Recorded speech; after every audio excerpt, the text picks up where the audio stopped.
Hello students, आज हम अपने लेसन 6 टिश्यूज में कॉम्प्लेक्स टिश्यूज जो फ्लोएम है उसके बारे में आज डिस्कशन करेंगे। इससे पहले हम जाइलम को स्टडी कर चुके हैं। Xylem was also a complex permanent tissue in which the water and mineral salts are absorbed by the roots from the soil and get transported to different parts of the plant. Similarly, food is also synthesized in leaves by the process of photosynthesis, as we all know. So, due to this process of photosynthesis, food is synthesized in leaves and it is then translocated to different parts of the plants with the help of another complex tissue known as phloem. So, this movement of food from leaves to different parts of the plant is known as translocation of food. अब एक बार इसको हिंदी में भी देखते हैं कि इसको हम हिंदी में क्या कहते हैं।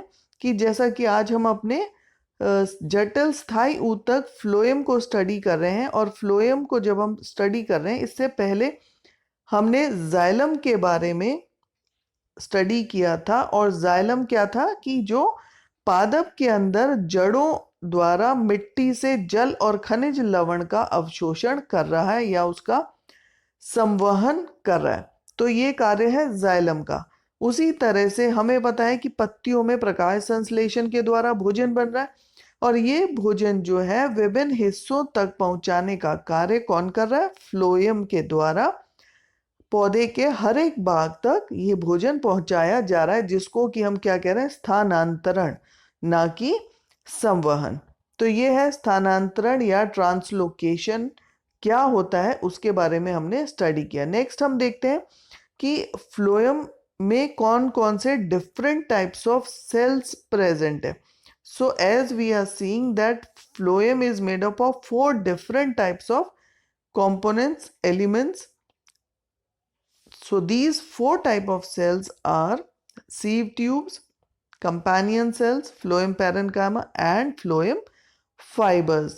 So as we are also observing in the diagram, this sieve tube, it consists of this perforated plate, phloem parenchyma and companion cells. So these are the type of cells which are present in phloem.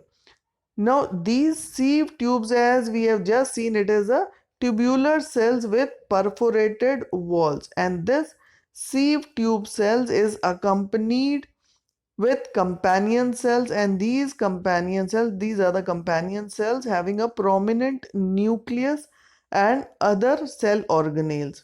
Now except phloem fibers, all the other components of phloem, they are living cells. Now, what are the functions of this phloem? The function of the phloem is to transport food from leaves to other part of the plants, which is known as a translocation. Now, the second point is, like unlike xylem, in case of phloem, the materials can move in both the directions. That is, they are transporting food in upward direction as well as in the downward direction. Also, sideways also means it is transporting food to each and every part in all the directions of the plant. अब एक बार इसको हिंदी में भी हम देखते हैं कि phloem के अंदर हम देख रहे हैं 4 प्रकार के अलग अलग इसके जो 4 संघटक हैं। तो वो 4 संघटक क्या हैं? चलनी नलिका, साथी कोशिकाएं, फ्लोएम पैरेन्काइमा और फ्लोएम रेशे।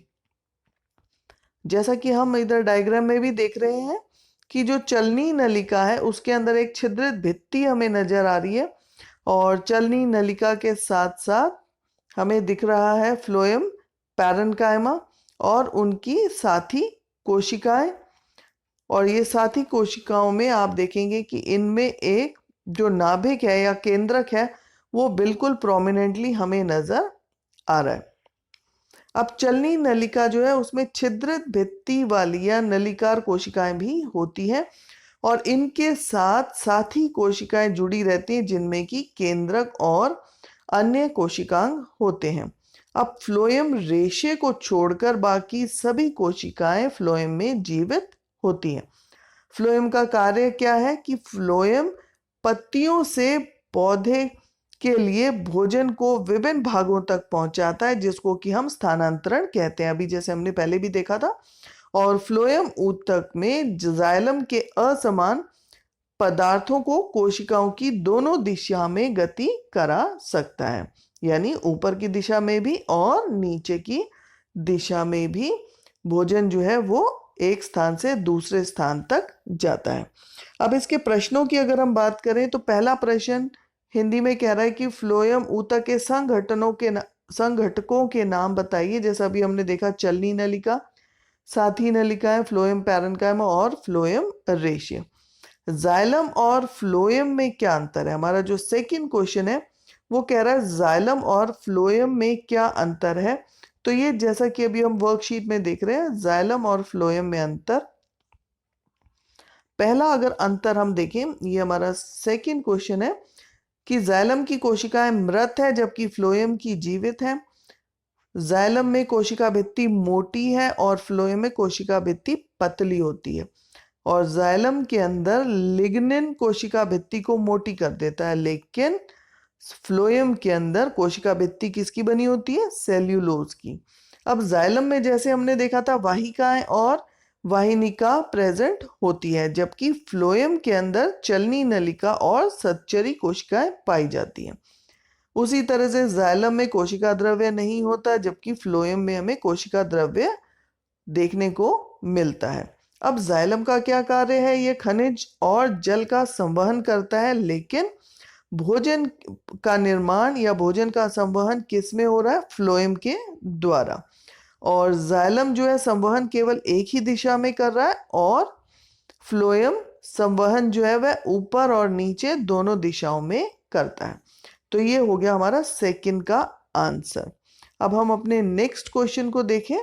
तो हमारा नेक्स्ट क्वेश्चन है, अभी पहले एक बार हिंदी में हम देख लेते हैं, फिर हम इसके आंसर्स इंग्लिश में भी देखेंगे। थर्ड क्वेश्चन हमारा कह रहा है पादप में फ्लोएम का क्या कार्य है? जैसा कि अभी वर्कशीट में हमने देखा कि फ्लोएम का क्या कार्य है? पत्तियों से भोजन को पौधे के विभिन्न भागों तक पहुंचाना, और ये जो है दोनों दिशाओं में इसका स्थानांतरण होता है भोजन का। उसके बाद फोर्थ है पादपों में भोजन का स्थानांतरण क्यों जरूरी है? समझाइए। क्योंकि पादप के अंदर भोजन का स्थानांतरण इसलिए जरूरी है कि ये जो भोजन कहाँ बन रहा है? पत्तियों में बन रहा है, और जो पौधे हैं उनकी ग्रोथ के लिए या भोजन की आवश्यकता पौधे के हर एक भाग को है, तो इसीलिए पौधे के हर एक भाग तक भोजन का स्थानांतरण होता है, क्योंकि यह भोजन केवल कुछ हिस्सों में ही बन रहा है। पौधे के जो हरे भाग हैं जहां पर की प्रकाश संश्लेषण की प्रक्रिया हो रही है, केवल उन्हीं भागों में भोजन का निर्माण हो रहा है। इसीलिए इस भोजन को पौधे के अन्य भागों तक पहुंचाया जाता है जहां पर कि भोजन का निर्माण नहीं हो रहा। अब हम क्वेश्चन आंसर्स को एक बार इंग्लिश में भी देखते हैं। First, right the name of components of phloem tissue. Phloem tissue के कंपोनेंट्स कौन से हैं? अभी जैसे कि हमने देखा कि 4 कंपोनेंट्स हैं इसके: sieve tubes, companion cell, phloem parenchyma and phloem fibres. So these are the 4 types of components present in phloem. So this is the answer of first question. Second, differentiate between xylem and phloem tissue. So let us see the differences between xylem and phloem tissues. So these are the differences. First of all, about the cell, in case of xylem, cells are dead, whereas phloem has living cells. Now thickness, xylem cell walls are thick due to the deposition of lignin, whereas in case of phloem, cell wall is thin due to the presence of cellulose. Now these xylem cells, they are impermeable, whereas that of phloem is permeable. There are no cross walls and cytoplasm is also not there, whereas in case of phloem, sieve plates are there, and yes, cytoplasm is present in them. Now what are the function of xylem? It helps to carry water and minerals, whereas in case of phloem, food is transported. Now the flow of direction is unidirectional, that is only in the upward direction in case of xylem, and in case of phloem, direction of transportation of food is both in upward and in downward direction. Now special feature is that in case of xylem, fibers are present, and in case of phloem, companion cells are present. So this is the difference between xylem and phloem. That is the second question. Now let us see the next question. The third question, what are the functions of the phloem tissue? So as we are just seeing in our worksheet, the functions of the phloem tissue, that is the third answer will be phloem transport food from leaves to other parts of the plants, which is known as translocation of food. And this movement of food is in both the directions. Now, fourth question, why translocation of food is necessary in plants? Explain. Now, this translocation of food is necessary in plants because there are particular areas in plants that are the green parts of the plants where synthesis of food is taking place, not in all over the parts of the plants. So food is synthesized in particular plants, and from that parts the food is translocated to each and every part of the plant, as every part is not manufacturing the food. So due to this reason, translocation of food is necessary, because every part is not preparing the food. So hope students, this worksheet must be clear. Just do the question answers, write them and learn them. आशा है आपको ये worksheet Hindi और English हमने दोनों में ही इसको समझाया है, आपको समझ में आई होगी। और अभी तक अगर आपने मेरे चैनल को सब्सक्राइब नहीं किया है तो सब्सक्राइब करें। And thank you for watching this video.